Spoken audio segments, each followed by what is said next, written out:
Welcome to another edition of Careers That Matter. Today I'm joined by Jeanette Jackson of Foresight. Jeanette, first of all, welcome. Thank you. What is Foresight for somebody who doesn't know? And then let's talk about your role. Sure. Foresight has become Canada's largest clean tech innovation and adoption accelerator. So any technology that reduces GHG emissions or water consumption usually comes to Foresight to be connected to capital, customers, and hopefully a support network to help them scale. How did Foresight come together? For sure. So I did not start the organization. I definitely need to give credit to a gentleman by the name of Neil Huff, who's now with FP Innovations, a pretty cool group.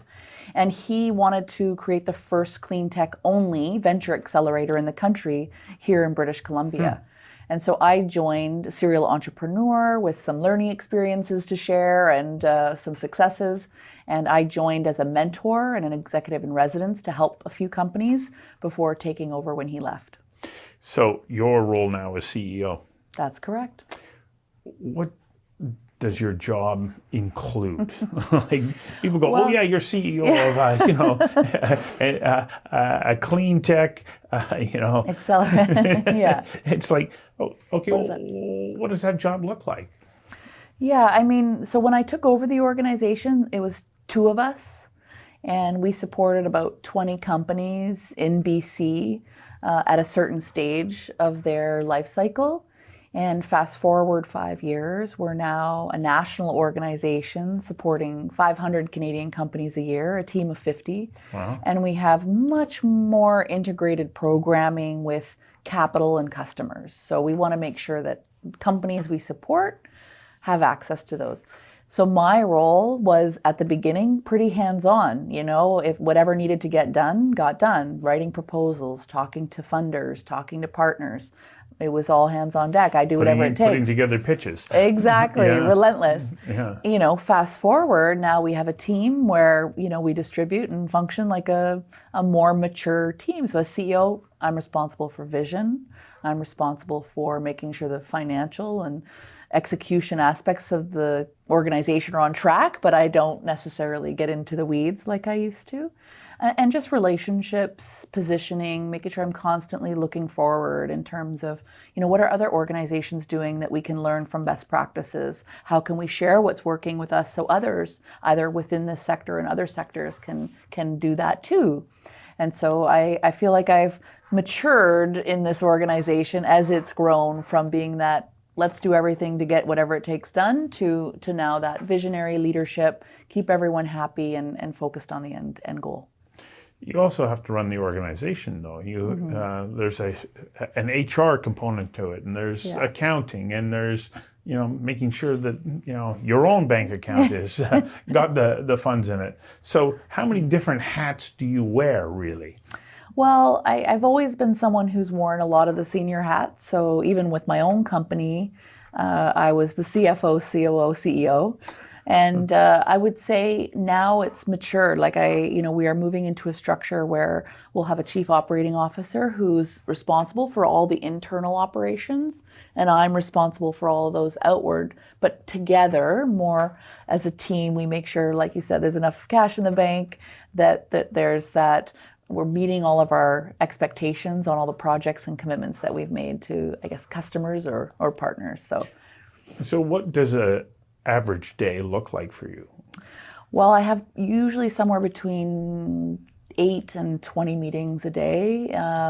I've started to take on a New York meeting style where you get 25 minutes at most and hopefully get done. But it's, I also do about 100 to 150 live presentations or moderated or podcasts and things like that. So a day, wake up, check email, Slack, see, if there's any hot burning things that need to be addressed.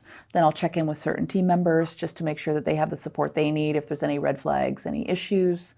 and then I'll dig into some work, either reviewing some reports or some proposals, connecting with different partners, checking in with some future opportunities. Sometimes I do spearhead the next phase opportunities for the organization. Right now, that's our clean tech adoption platform, which is one of the biggest asks for us as a not-for-profit that we've been working on with different federal agencies. So I do spearhead that piece, and then try to get a break sometimes in there. I do now set a little bit more time aside for strategy and just reading, just making sure I'm aware of what some of those best practices are, so that we can incorporate that into our day-to-day.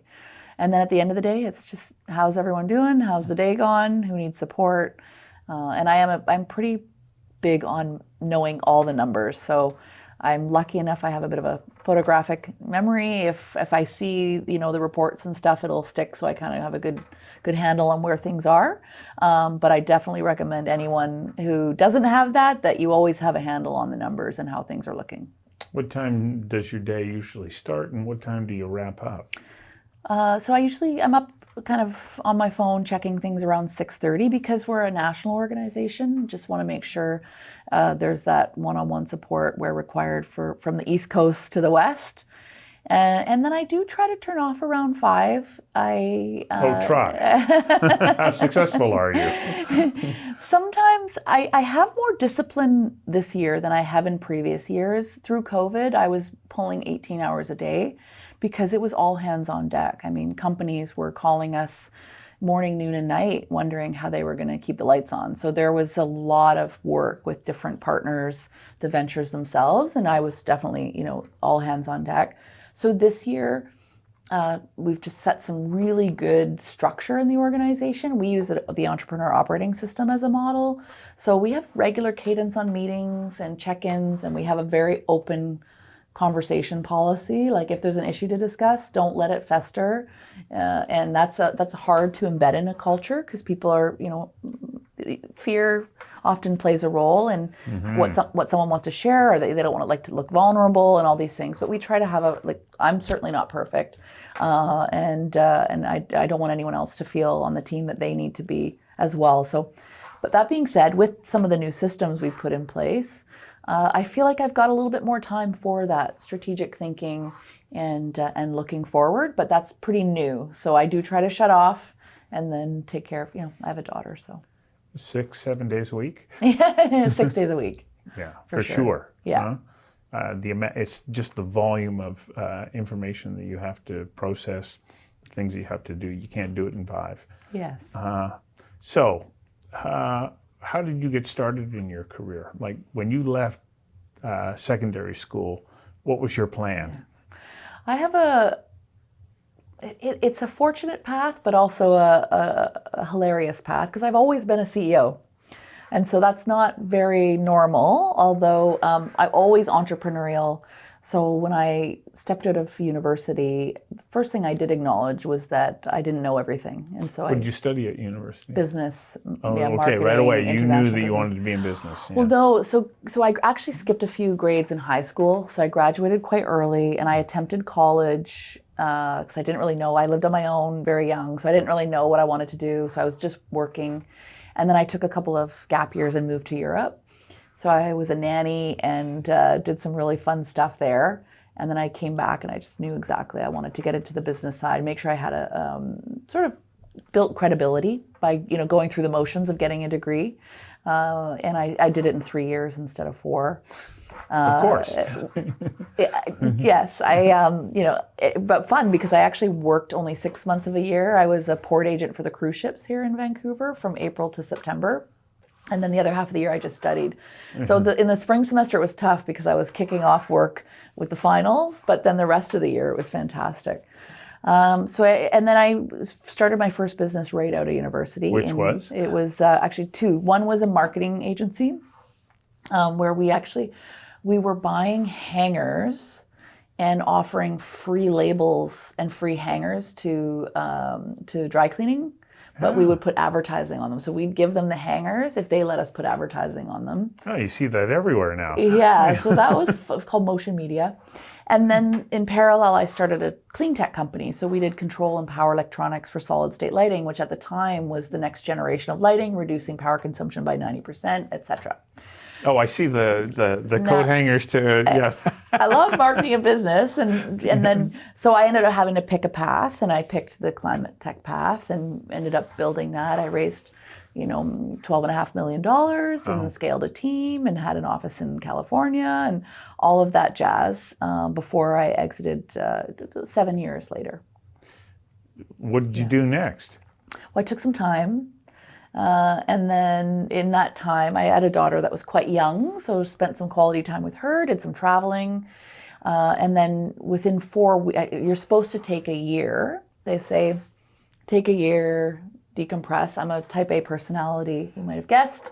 And so within 4 weeks, I bought a small manufacturing company off the side of a napkin. So I'd always heard stories, you go to a restaurant, you do the deal, and that's literally what happened. And it was a pivot. So one thing I loved about climate tech is the impact and the opportunity. It's long sales cycles, when you're dealing with Philips and GE. And so I wanted something really fun and transactional for the next phase of my career. And so I bought a company that produced travel accessories for women. And I ended up just reimagining the business from a marketing perspective. We set up pick and pack for all of our online orders. And then I built out the international distribution network. And then I sold that company to our largest customer in New York with my partner in 2015. And then around that time, I was, thinking about what I wanted to do. I knew I did dabble in health tech a little bit, but I really am committed to everything climate sustainability. So whether that's CEO of Foresight or helping investors, help companies scale, that's sort of what keeps me up every day. So what do you think is the most important characteristic that you possess that allowed you to find this interesting but not linear path to where you are now? Well, I'm relentlessly positive and hardworking. So I think people would say I don't take no. Like I will take no, but just if something it gets me excited, I have no problem putting in the work and doing whatever it takes to either validate that or come to my own conclusion that it's not going to work. So, I think you need that in this type of space. A not-for-profit helping decarbonize, it's hard work, and it's where do you get the support? It's a very, very complicated environment to operate an organization like this with that type of mandate. Yeah. And so it's just relentless, positive, energetic commitment. So is Teddy Roosevelt's The Man in the Arena your favorite passage? It's not, it's not the critic who counts. It's the person who's actually in the arena. Yeah, no, team is everything, and nothing happens in isolation. For me, very linear structure, horizontal structure. Yeah. I think always that's sharing that's and fundamental. Learning. Yeah, like you can't really. There's obviously going to be a few things that you never want the team to worry about. That transparency, but until the very last minute, you don't want people to worry. You want them to feel everything's good, everything's supported. And there's been a couple of moments where we wanted to launch new initiatives or try new things, and we leaned in, and it's like, I hope that comes through, and it did. But that ability to manage the pressure and the risk, and build a team that's incredible is very important. What would you say to somebody who goes, okay, I really want to be like you, an entrepreneur, but I'm uncertain. I'm afraid. What would you say to them? I recommend starting young. I think the older you get, the more risky entrepreneurship can be.